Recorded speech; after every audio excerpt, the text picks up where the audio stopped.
Welcome back to Shivanya fashion life. நம்ம இந்த வீடியோவில் ஒரு சிம்பிளான ஒரு ஸ்லீவ் டிசைன் பார்க்கலாம். அதுக்கு வந்து நான் லைனிங் கிளாத்தை வந்து ஆல்ரெடி நான் கட் பண்ணி எடுத்துருக்கிறேன். அதோட லென்த்து வந்து 6.25 இன்ச் அளவுக்கு நான் எடுத்துருக்கிறேன்.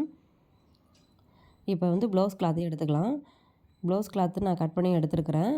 அதில் வந்து நான் லைனிங் கிளாத் அது மேலே வச்சுட்டு நம்ம 6.25 இன்ச் அளவுக்கு இருந்தது lining cloth.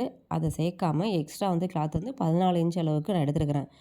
Back side front side போக பேலன்ஸ் இருக்கிற கிளாத்தை நான் அப்படி எடுத்துருக்கிறேன். எடுத்துகிட்டு இப்போ நம்ம என்ன பண்ணுற போகிறோன்னா, இந்த ப்ளவுஸ் கிளாத்தில் பாட்டம் சைடில் உள் பக்கமாக கொஞ்சமாக மடித்து வச்சு ஒரு 1/2 இன்ச் அளவுக்கு மடித்து தையல் போட்டுக்கலாம்.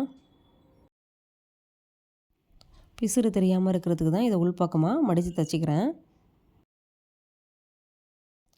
இப்போ பாட்டம் சைடில் நம்ம மடித்து தைச்சாச்சு. இப்போ அதுக்கு மேலே என்ன பண்ணணுன்னா, ஃப்ளீட்ஸ் தான் கொஞ்சம் கொஞ்சமாக இப்போ நான் வச்சுட்டு வர போகிறேன். அதுக்கு வந்து நான் 1 இன்ச் அளவுக்கு விட்டுட்டு கொஞ்சம் கேப் விட்டுட்டு அந்த ஃப்ளீட்ஸை கொஞ்சமாக அது மடித்து அந்த ஃபஸ்ட்டு தையல் போட்டிருக்கோம் பாருங்கள், அந்த தையல் வந்து உள்பக்கமாக போயிடணும்.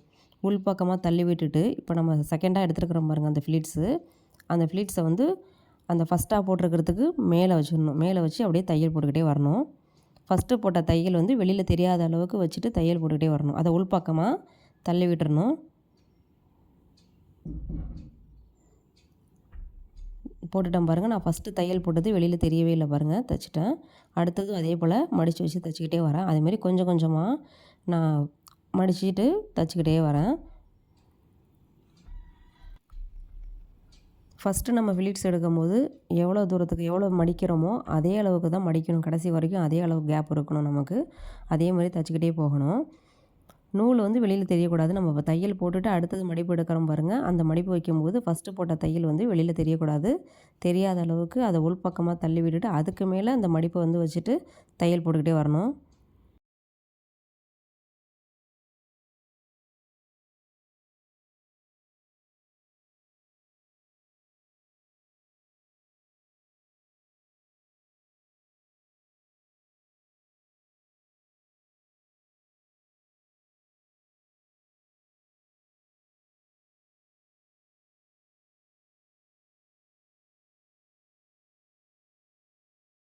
இப்போ நான் ஓரளவு தைச்சிட்டேன்.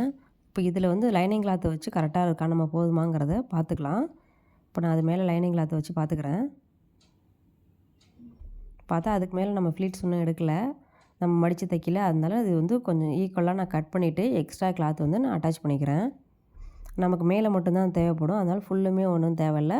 அந்த எந்த இடத்துல தேவையோ அந்த இடத்துல மட்டும் நான் எக்ஸ்ட்ரா கிளாத்தை கொடுத்து அட்டாச் பண்ணிவிட்டு திரும்ப நான் அப்படியே மடித்து வச்சு தைச்சிக்கிட்டே வரேன்.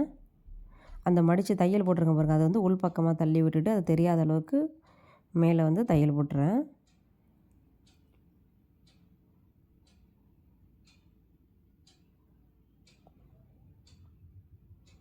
இப்போ நம்ம எக்ஸ்ட்ரா கிளாத் அட்டாச் பண்ணது ஃபுல்லுமே இந்த கடைசி வரைக்குமே நம்ம கொஞ்சம் கொஞ்சமாக மடித்து வச்சு தையல் போட்டுக்கிட்டே வர வேண்டியதுதான்.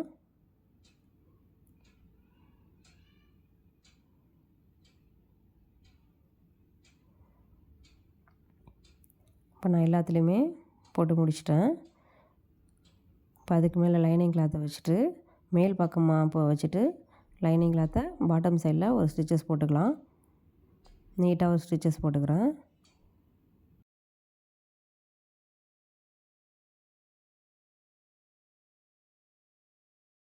போட்டுட்டு திருப்பிட்டு லைனிங் கிளாத் மேலேயும் ஒரு படிமான தையல் போட்டுக்கிறேன்.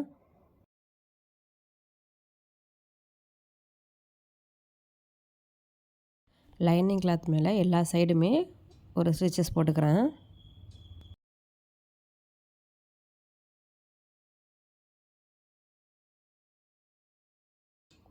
எங்கேயும் இந்த மடிப்பு வந்து மடித்து வந்துடக்கூடாது. வேறு இடத்துல ஆப்போசிட் டைரெக்ஷனில் மடிப்பு வந்துடக்கூடாது. பார்த்து பொறுமையாக ஒரே டைரெக்ஷனில் இருக்கிற மாதிரி அந்த மடிப்பு இருக்கிற மாதிரி பார்த்துட்டு தையல் போட்டுக்கிறேன்.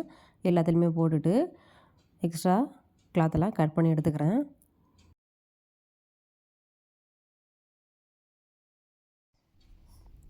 இப்படியே நம்ம வந்து ஸ்லீவ் அட்டாச் பண்ணுறதாலும் அட்டாச் பண்ணிக்கலாம்.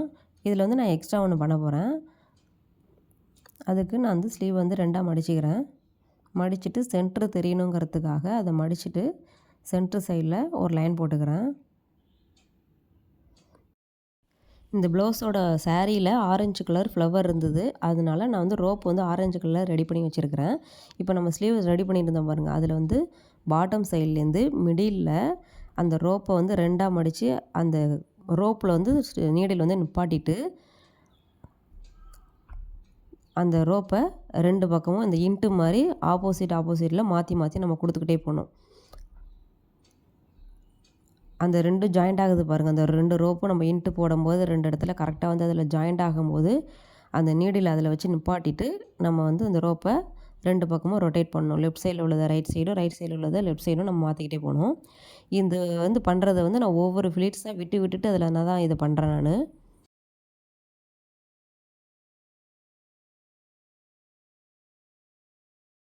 அந்த ஃப்ளீட்ஸ் வந்து நமக்கு மடிச்சிடக்கூடாது, அதையும் பார்த்துக்கணும். இதில் மட்டும்தான் அந்த ரோப்பில் மட்டும்தான் நமக்கு ஸ்டிச்சஸ் விழுகணும். அதே மாதிரி விட்டுட்டு ஃபுல்லுமே போட்டு ஃபினிஷ் பண்ணியாச்சு. இப்போ வந்து இதை வந்து நம்ம பாட்டம் சைட்லேருந்து கொண்டு வந்தோம், இல்லைனா நம்ம டாப் சைடில் வந்து இது ஸ்டார்ட் பண்ணிவிட்டு கீழே வந்து நம்ம அதில் வந்து லட்கான் ரெடி பண்ணிவிட்டு கூட போட்டுக்கலாம். நான் வந்து பாட்டம் சைட்லேருந்து போட்டு எக்ஸ்ட்ரா உள்ளதை இப்போ நான் கட் பண்ணி எடுத்துடுறேன்.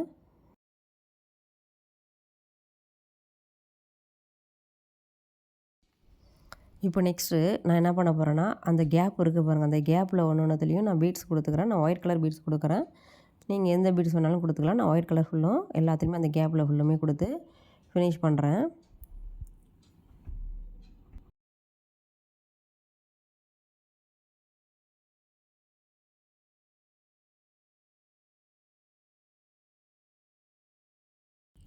இதே போல் நான் இன்னொரு ஸ்லீவும் ரெடி பண்ணிக்கிறேன். ரொம்ப சூப்பரான ஒரு டிசைன்.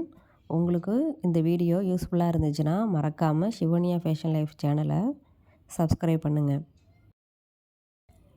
தேங்க்யூ.